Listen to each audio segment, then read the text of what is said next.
आज हम बाइबल में से मनन करेंगे यीशु मसीह के द्वारा बुलाया जाना। हाँ मेरे प्रियो, जब प्रभु यीशु मसीह हमें बुलाते हैं तो वो हमें आशीष देना चाहते हैं, और जब प्रभु यीशु मसीह हमें बुलाते हैं तो हमारे जीवन से सारी बीमारी, सारा धर्म और सारे श्राप तोड़े जाते हैं। क्योंकि प्रभु जब हमें बुलाते हैं तो वो हमें आशीष देना चाहते हैं। बाइबल में लिखा है कि मैंने तुम्हें चुन लिया है, तुमने मुझे नहीं परंतु मैंने तुम्हें चुना है। हाँ, जब हम प्रभु यीशु मसीह के नाम को जाने हैं तो प्रभु ने हमें चुना है, और जब उसने चुना है तो एक विशेष योजना के तहत हमें चुना है। मेरे प्रियो, परमेश्वर के पास एक विशेष योजना है हमारे जीवन के लिए, और हम उसके आशीष को प्राप्त करते चले जाते हैं। बाइबल में हम देखते हैं कि उसने बहुत से ऐसे परमेश्वर के दास है जिस पे परमेश्वर का अनुग्रह हुआ, और परमेश्वर ने उन्हें अपनी सेवा के लिए बुलाया। हम देखते हैं अब्राहम को परमेश्वर ने बुलाया, जो विश्वास का पिता कहलाया, बड़े जाति का वो पिता कहलाया, और परमेश्वर उसके साथ हमेशा रहा, उसकी अगुवाई किया, उसे आशीष दिया। परमेश्वर ने मूसा को बुलाया एक बड़ी अगुवाई के लिए, और एक बड़ी जाति की अगुवाई को मूसा ने किया, और मूसा के साथ परमेश्वर बड़े आश्चर्यक्रम करता चले गया। परमेश्वर उसकी अगुवाई करता चले गया, और हर समय उसे क्या करना था ये भी परमेश्वर ने बताया। हाँ मेरे प्रियो, वो पौलुस जो अंधकार में पड़ा हुआ था, वो परमेश्वर का अनुग्रह उस पर हुआ, और प्रभु ने उसे एक बड़ी सेवा के लिए चुना, और हम देखते हैं कि उसने एक बड़ी सेवा विश्वास योग्यता के साथ किया।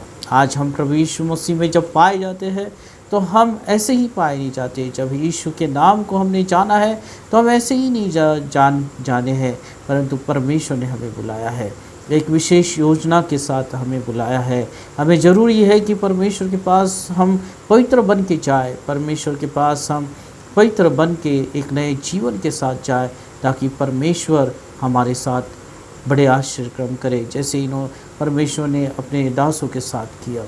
परमेश्वर अपनी प्रतिज्ञा को पूरा करना चाहता है। अगर हम पढ़ते हैं मरकुस उसका 10 अध्याय और उसकी 46 आयत से अगर हम पढ़ते हैं तो यहाँ पे इस तरह से लिखा है, और वे येरियो में आए, और जब वह और उसके चेले और एक बड़ी भीड़ येरियो से निकलती थी तो तीमाई का पुत्र बरतिमाई एक अंधा भिखारी सड़क के किनारे बैठा था। 47वीं आयत में हम पढ़ते हैं, वह यह सुनकर कि यीशु नासरी है पुकार के कहने लगा कि हे दाऊद की संतान, मुझ पे दया कर।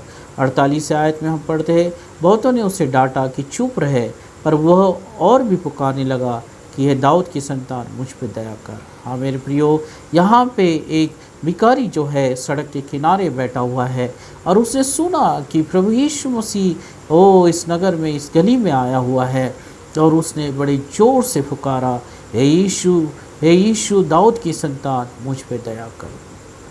आज हम कैसी भी परिस्थिति में हो, आज हम कुछ भी हो, आज हम निराशा में क्यों नहीं पड़े हो, आज हम बीमारी में क्यों नहीं पड़े हो, अगर आज हम कहते हैं कि हे यीशु दाऊद की संतान, मुझ पे दया कर, प्रभु तरस से भर जाएगा। प्रभु यीशु मसीह तरस से भरा हुआ हृदय लेके चलता है। प्रभु यीशु मसीह तरस से भर जाएगा और आपकी पुकार को सुनेगा।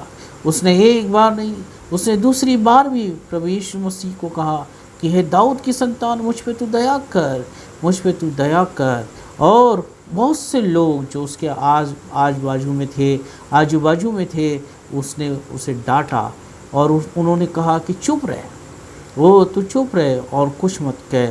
तभी भी उसने यीशु मसीह को पुकारा। हाँ मेरे प्रियो, जब हम यीशु मसीह को पुकारते हैं और कहते हैं कि ये परिस्थितियाँ मेरे जीवन से दूर कर, ये बीमारी मेरे जीवन से दूर कर, ये समस्या है जो मेरे जीवन में पहाड़ जैसी है, इसे दूर कर, मेरे नौकरी में बहुत सी समस्या है, इसे दूर कर। हमारे आजू बाजू में ऐसे बहुत से लोग हैं जो हमारा मजाक उड़ा सकते हैं, जो हमें ठट्टे में लेके जा सकते हैं, और वो कह सकते हैं कि क्या यीशु को पुकार रहा है।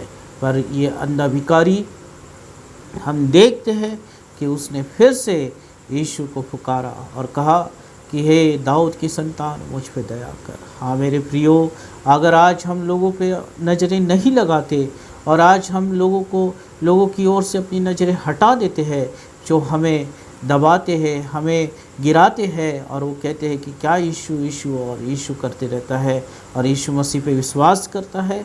और यहाँ पे भी बहुत से लोग उसे यही कहने वाले थे, परंतु परंतु उस अंधे भिखारी ने कहा, हे दाऊद की संतान मुझ पे दया कर। हाँ, आज हमें कहना है कि हे यीशु मुझ पे दया कर, मेरी समस्याओं को मेरे जीवन से दूर कर, मेरी परिस्थितियों से मुझे तू निकाल।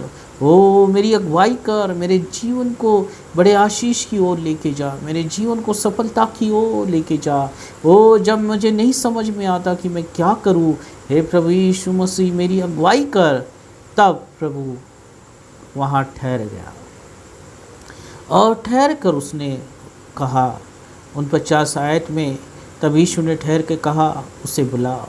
हाँ मेरे प्रियो, यीशु ने कहा उसे बुलाओ, और लोगों ने उस अंधे को बुलाकर उससे कहा, ढाढ़स बांध, उठ, वह तुझे बुलाता है। प्रभु यीशु मसीह आपको बुलाता है। यीशु रुक गया और रुक कर कहा कि उसे बुलाओ। हाँ मेरे प्रियो, अगर आप लगातार प्रार्थनाएं करते हैं, आप लगातार प्रभु यीशु मसीह को पुकारते हैं, जैसे कि इस अंधे व्यक्ति ने कहा, वो लोगों ने डांटा उसे, लोगों ने उसे चुप रहने के लिए कहा, पर वो चुप नहीं रहा। वो डांट कर भी वो नहीं सुना और वो पुकारते रहा कि हे दाऊद की संतान मुझ पर दया कर।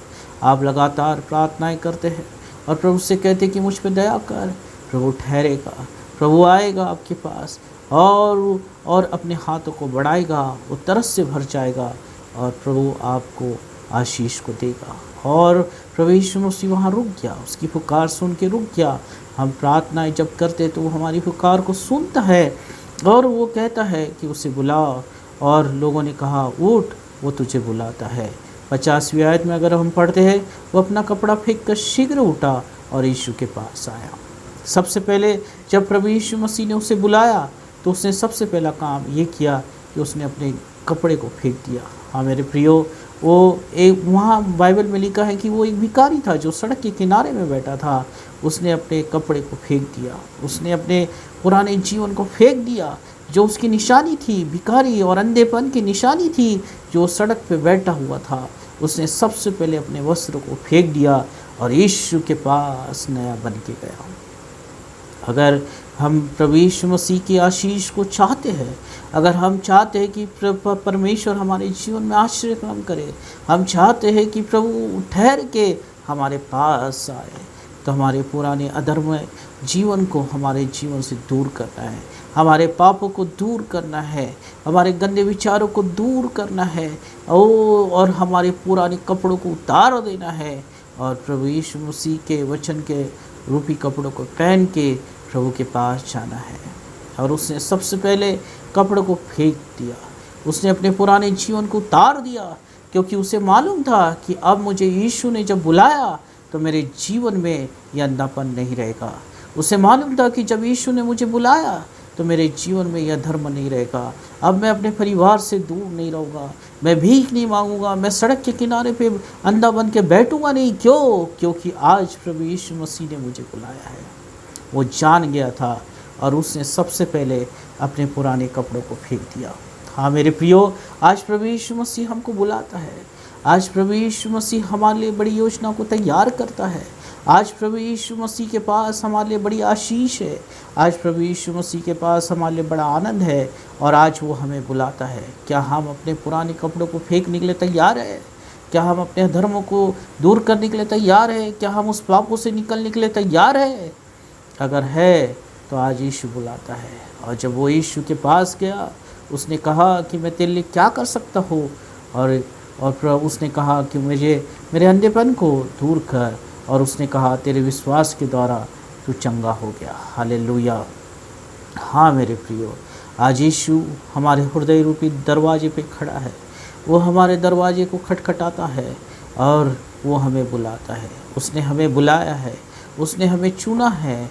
तो जब प्रभु यीशु मसीह हमें बड़ी आशीष को देना चाहता है, वो हमें हमारी बीमारी से दूर करना चाहता है, हमारे भविष्य को सुरक्षित करना चाहता है, हमें सफलता की ओर लेके जाना चाहता है, तो आइए हम अपने पुराने कपड़ों को फेंक दें, हम अपने पुराने अधर्मों को निकाल के फेंक दें अपने जीवन से, हम अपने पापों को निकाल के फेंक दें अपने जीवन से, और प्रभु यीशु मसीह के लिए पवित्र हो जाए, परमेश्वर के लिए पवित्र हो जाए, नए जीवन को धारण करे और यीशु मसीह के पास जाए।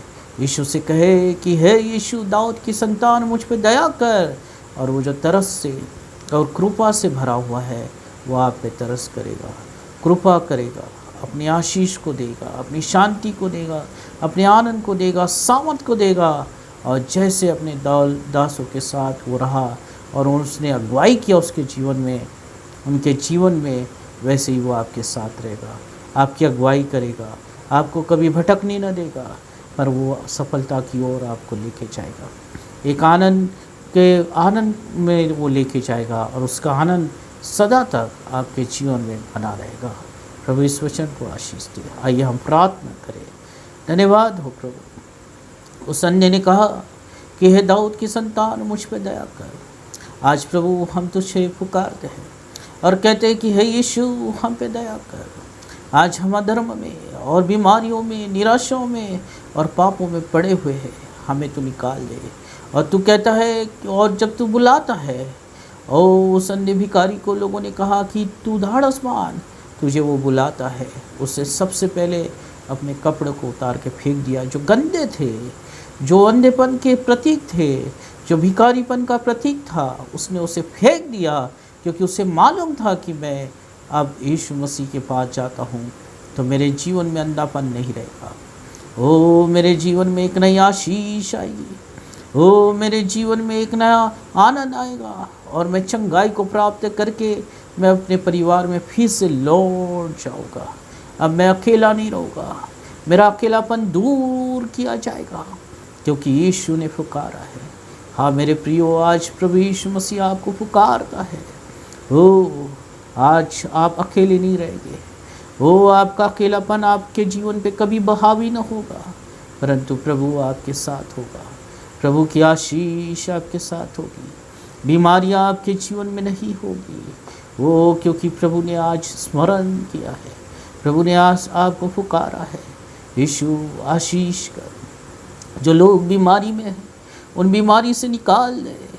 वो जो लोग निराशा में, आज वो निकल जाए उस निराशा से। जो लोग अपने जीवन में परमेश्वर अकेलापन महसूस करते हैं, वो आज मैं कहता हूँ कि ये यीशु, दाऊद की संतान, ऐसे लोगों पे तू दया कर और उन्हें अपने अकेलेपन के जीवन से दूर कर। तू उनके साथ हो परमेश्वर। हो सकता कि वो अपने शारीरिक माता पिता को खो चुके हो, पर तू उनका माता और पिता है। यस लॉर्ड, तू उन्हें संभालता है, तू उनका पिता बन के संभालता है और तू कभी अकेले नहीं रहने देता।